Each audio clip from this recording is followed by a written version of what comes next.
Hi guys, welcome back to my next video. നമ്മൾ ഇവിടെ നോക്കാൻ പോകുന്നത് ലെജൻഡറി മലയാളം സിനിമയായിട്ടുള്ള ദേവദൂതൻ എന്ന് പറയുന്ന സിനിമയുടെ റിലീസിനെ കുറിച്ചിട്ടാണ്. ഈ ഒരു സിനിമയെക്കുറിച്ച് അധികം സംസാരിക്കേണ്ട വിഷയമുണ്ട് തോന്നുന്നില്ല, കാരണം ഇത് ഒട്ടുമിക്ക ആൾക്കാരും കണ്ടിട്ടുണ്ടാവും. പക്ഷെ അതെങ്ങനെ തിയേറ്ററിൽ കണ്ടു, അതെങ്ങനെ ആസ്വദിച്ചു എന്നുള്ളതിനെ കുറിച്ചിട്ടാണ് ഞാൻ ഈ ഒരു വീഡിയോയ്ക്കകത്ത് പറയുന്നത്. എസ്പെഷ്യലി ഇന്നത്തെ ജനറേഷൻ ഒന്നും ഈ ഒരു സിനിമ എന്തായാലും തിയേറ്ററിൽ നിന്ന് കണ്ടിട്ടുണ്ടാവില്ല. എനിക്ക് തോന്നുന്നു ദേവദൂതൻ ആദ്യമായിട്ടാണ് റിലീസ് ചെയ്യുന്നത് തോന്നുന്നു. സിബി മലയിലിൻ്റെ ആദ്യത്തെ ഒരു പ്രൊജക്റ്റ് ആയിരുന്നു അത്. 1980-കളിൽ ഓണാവാതെ 2000-കളിൽ ഓണായി.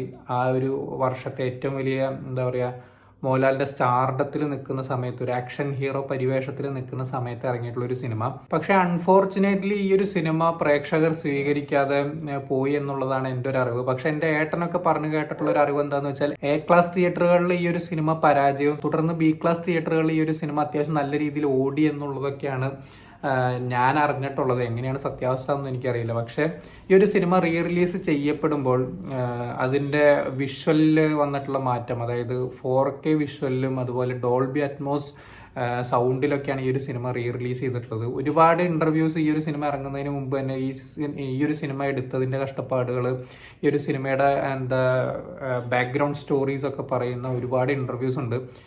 ഞാൻ ഈ ഒരു സിനിമ കാണാനുള്ള ഏറ്റവും പ്രധാന കാരണം, ഞാൻ ഇതിന് മുന്നത്തെ സിനിമകളിലൊക്കെ പറഞ്ഞിട്ടുണ്ട്, ഞാൻ റിലീസ് സിനിമകൾ കാണുന്നത് മിക്കവാറും ഈ ഒരു സൗണ്ടിങ് സെറ്റപ്പ് അറിയാൻ വേണ്ടിയിട്ടാണ്. കാരണം അത് തിയേറ്ററിൽ നിന്ന് അറിയാൻ വേണ്ടിയിട്ട്. കാരണം എന്താണെന്ന് വെച്ച് കഴിഞ്ഞാൽ വിഷ്വലിൽ നമുക്ക് അധികം മാറ്റങ്ങൾ കൊണ്ടുവരാൻ പറ്റില്ല. മാക്സിമം പോയി കഴിഞ്ഞാൽ 4K വരെ ആക്കാൻ പറ്റുമെന്നുള്ളതിനപ്പുറത്തേക്ക് സീൻസ് ഒന്നും മാറുന്നില്ലല്ലോ. പക്ഷേ ഈ ഒരു സിനിമയ്ക്കകത്ത് എങ്ങനെയാണെന്ന് വെച്ചാൽ, പണ്ടത്തെ സിനിമയുടെ അറൗണ്ട് 2.25 മണിക്കൂറുള്ള ആ ഒരു സിനിമയിൽ നിന്ന് ഒരു 20 മിനിറ്റോളം അവർ കട്ട് ചെയ്ത് ക്രിസ്പ് ചെയ്ത്, അതായത് അൺവാണ്ടഡ് ആയിട്ടുള്ള സീൻസ് കട്ട് ചെയ്തിട്ട് ആണ് അവരിപ്പോൾ റിലീസ് ചെയ്തിട്ടുള്ളത്. അപ്പം എന്താണെന്ന് വെച്ചാൽ ഒന്നും കൂടി എൻഗേജിങ് ആണ്. എൻഗേജിങ് എന്ന് ഉദ്ദേശിച്ചത് ഇന്നത്തെ തലമുറയ്ക്ക് ആവശ്യമുള്ള രീതിയിൽ സബ്ജക്റ്റ് മാത്രം എടുത്തുകൊണ്ടാണ് ഈ ഒരു സിനിമ ഫ്രണ്ടിലേക്ക് പോയിട്ടുള്ളത്.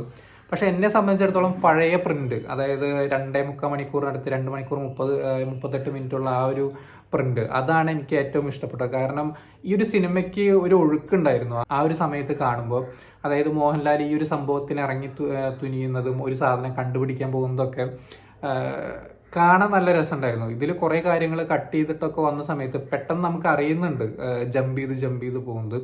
ആ ഒരു സംഭവം എനിക്ക് ഒരു എന്താ പറയുക, എന്നെ സംബന്ധിച്ച് മോശവും അതുപോലെ തന്നെ അൺവാണ്ടഡ് ആയിട്ടുള്ള ഒരുപാട് സീൻസ് അവർ എടുത്ത് കളഞ്ഞത് നല്ലൊരു കാര്യമായിട്ടാണ് എനിക്ക് തോന്നിയിട്ടുള്ളത്. പക്ഷെ ഇന്നത്തെ തലമുറയെ സംബന്ധിച്ച് നോക്കുന്ന സമയത്ത് ഈ ഒരു സിനിമ ഇങ്ങനെ കട്ട് ചെയ്ത് ട്രിം ചെയ്തിട്ടുള്ളത് നല്ല കാര്യമായിട്ടാണ് ഒരുപാട് ആൾക്കാർ എന്നോട് പറഞ്ഞിട്ടുള്ളത്. ഞാൻ ഒരുപാട് പേരോട് സംസാരിച്ചത്, അതായത് ഇന്നത്തെ ജനറേഷനിലുള്ള കുട്ടികളോട് അല്ലെങ്കിൽ പയ്യന്മാരോട് സംസാരിച്ച സമയത്ത് ഒരുപാട് പേര് ആ ഒരു സജഷൻ പറഞ്ഞു, അങ്ങനെ ട്രിം ചെയ്ത് കഴിഞ്ഞാൽ നന്നായിരുന്നു. അത് കാണാത്തവർ കേട്ടോ, പുതിയ ഇപ്പോൾ റിലീസ് ചെയ്തിട്ട് കാണാത്തവർ, ഞാൻ ഒരുപാട് പേരോട് പറഞ്ഞു അതൊന്ന് കണ്ടു നോക്ക് എന്ന് പറഞ്ഞു.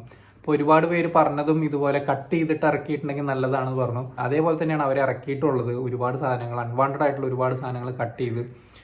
പക്ഷെ ആ ഒരു ഒഴുക്കിനെ കുറേശ്ശെ ബാധിച്ചോ എന്നുള്ളൊരു സംശയമുണ്ട്. ഇനി പ്രധാനമായിട്ടുള്ള ഒരു സംഭവത്തിലേക്ക് വരാം, സൗണ്ടിന്റെ കാര്യത്തിൽ. വിദ്യാജിയുടെ ആ ഒരു എന്തൊരു മഹാനുഭാവുല്, അതുപോലെ പൂവേ പൂവേ പാലപ്പൂവേ, അതുപോലെ അലീന എന്ന് പറയുന്ന ആ ഒരു പാട്ട്, തുടർന്ന് വരുന്ന കുറെ ബാക്ക്ഗ്രൗണ്ട് സ്കോറുകൾ, ഇതൊക്കെ തിയേറ്ററിനകത്ത് ഡോൾബിയിൽ കേൾക്കുന്ന സമയത്ത് എൻ്റെ പൊന്ന് സാറേ, പൊളി സീന്, പൊളി വൈബായിരുന്നു. അത് ഞാൻ കണ്ടത് ഓൾമോസ്റ്റ്, അതായത് ഞാൻ തൃപ്രയാർ വി ബി മാളിൽ നിന്നാണ് ഞാൻ ഈ ഒരു സിനിമ കാണുന്നത്. അത് ഫസ്റ്റ് സ്ക്രീനിൽ, വലിയ സ്ക്രീനിൽ നിന്നാണ് ഞാൻ കണ്ടിട്ടുള്ളത് ഈ ഒരു സിനിമ. സെക്കൻഡ് ഷോയ്ക്ക് ഓൾമോസ്റ്റ് ഫുള്ളായിരുന്നു. ഒരു 99% തിയേറ്റർ ഫുള്ളായിരുന്നു. ആ ഒരു ക്രൗഡിനകത്ത് ഇരുന്ന് കാണുന്ന സമയത്തുണ്ടല്ലോ, വല്ലാത്തൊരു ഫീലാണ് ഈ ഒരു സിനിമയ്ക്ക്. എന്നെ സംബന്ധിച്ച് ഞാൻ വളരെയധികം ഹാപ്പി. റിലീസ് ചെയ്ത് കണ്ട സിനിമകളിൽ എനിക്ക് ഏറ്റവും ഇഷ്ടപ്പെട്ട സിനിമ ഇപ്പോൾ ദേവദൂതനാണ്. ഇതിനു മുമ്പ് സ്ഫടികം എനിക്ക് ഭയങ്കര ഇഷ്ടപ്പെട്ട സിനിമയായിരുന്നു. അതുപോലെ തന്നെ ഗില്ലി, തമിഴിൽ റിലീസ് ചെയ്തിട്ടുള്ള ഗില്ലി എനിക്ക് ഭയങ്കര ഇഷ്ടമുള്ള സിനിമയായിരുന്നു. അത് 4K കാണുന്ന സമയത്ത് അത്യാവശ്യം നല്ലൊരു ഫീൽ തന്നെ ഉണ്ടായിരുന്നു. റീസെന്റ് പോക്കിരിയും കണ്ടിട്ടുണ്ടായിരുന്നു. പോക്കിരി അത്യാവശ്യം നല്ല ഇഷ്ടപ്പെട്ടു. തുപ്പാക്കി കണ്ടിട്ടുണ്ടായിരുന്നു. പക്ഷെ തുപ്പാക്കിയിൽ എനിക്ക് സൗണ്ട് ക്വാളിറ്റി എനിക്ക് അത്ര വലിയ മെച്ചം തോന്നിയില്ല. ഞാനിപ്പോൾ കണ്ടതിൽ ഏറ്റവും ബെസ്റ്റ് റിലീസായിട്ട് എനിക്ക് ഫീൽ ചെയ്തിട്ടുള്ള പടം ദേവദൂതൻ തന്നെയാണ്. കാരണം ഇത്രയധികം മാറ്റങ്ങളോട് കൂടിയിട്ട് ഇത്രയധികം നല്ല രീതിയിൽ സൗണ്ട് ചെയ്തു വന്നിട്ട്, അതും വിദ്യാസാഗറിനെ പോലത്തെ ആ ഒരു മജീഷ്യൻ അങ്ങനെ വേണം പറയാൻ. അദ്ദേഹത്തിൻ്റെ ആ ഒരു സാധനങ്ങളൊക്കെ, ട്രാക്കുകളൊക്കെ തിയേറ്ററിൽ നിന്ന് കേൾക്കുക എന്ന് പറയുമ്പോൾ തന്നെ എൻ്റെ മോനെ, ആ ഒരു ദിവസം നമുക്ക് എൻജോയ് ചെയ്യാൻ വേറൊന്നും വേണ്ട. ആ ഒരു 10-15 മിനിറ്റ് മതിയാവും. അതുപോലെ തന്നെ ഇതിൻ്റെ ആ ലാസ്റ്റ് സമയത്ത് എത്തുന്ന സമയത്ത് മോഹൻലാൽ ആ ഒരു എന്തൊരു മഹാനുഭാവല് പ്ലേ ചെയ്യുന്ന ആ ഒരു പരിപാടി കാണിക്കുന്ന സമയത്തുണ്ടല്ലോ, വേറെ ലെവൽ വൈബാണ്. ആ മോഹൻലാൽ താടിയൊക്കെ വെച്ച ഒരു എന്താ പറയുക, ഒരു പ്രത്യേക ഒരു ഗെറ്റപ്പ്, ഒരു ശരിക്കൊരു മ്യൂസിക് ഡയറക്ടർ അല്ലെങ്കിൽ ഒരു മ്യൂസിക് ടീച്ചറെ പോലെ വരുന്ന ആ ഒരു സംഭവമൊക്കെ ഭയങ്കര രസമായിരുന്നു. എന്തായാലും ഈ ഒരു സിനിമ കാണാത്തവരുണ്ടെങ്കിൽ ഡോൾബി അറ്റ്മോസ് സെറ്റപ്പിലുള്ള തിയേറ്ററിൽ തന്നെ പോയി കാണാൻ ശ്രമിക്കാം.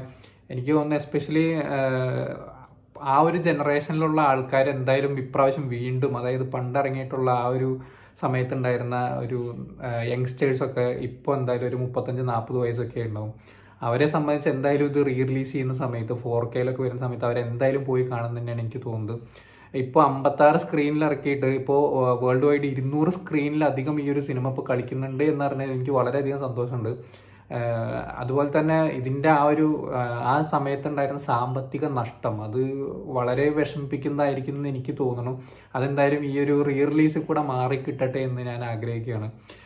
എന്തായാലും ഈ ഒരു സിനിമ കാണാത്തവരുണ്ടെങ്കിൽ, പ്രത്യേകിച്ച് ഇന്നത്തെ യങ് ജനറേഷൻ കാണാത്തവരുണ്ട് എന്നുണ്ടെങ്കിൽ ദയവ് ചെയ്ത് ഈ ഒരു സിനിമ പോയി കാണാം, കണ്ട് എൻജോയ് ചെയ്യുക. എസ്പെഷ്യലി വിദ്യാജിയുടെ ആ ബാക്ക്ഗ്രൗണ്ട് സ്കോർ, കാര്യങ്ങൾ, ഇതിന്റെ സ്ക്രിപ്റ്റ് വളരെയധികം ബ്രില്യൻ്റ് ആയിട്ടുള്ളൊരു സംഭവമാണ്. സോ നിങ്ങൾ ഈ ഒരു സിനിമ റീ റിലീസ് ചെയ്തിട്ട് കണ്ടിട്ടുണ്ടെങ്കിൽ എന്താണ് നിങ്ങളുടെ അഭിപ്രായം എന്നുള്ളത് താഴെ കമന്റ് ബോക്സിൽ രേഖപ്പെടുത്തുക. സോ വീഡിയോ ഇഷ്ടപ്പെട്ടെന്നിരുന്നു, ഇഷ്ടപ്പെട്ട ലൈക്ക് ചെയ്യുക, ഷെയർ ചെയ്യുക, കമന്റ് ചെയ്യുക, ചാനൽ സബ്സ്ക്രൈബ് ചെയ്യുന്നവരും മറക്കാതിരിക്കാം. See you in the next video guys.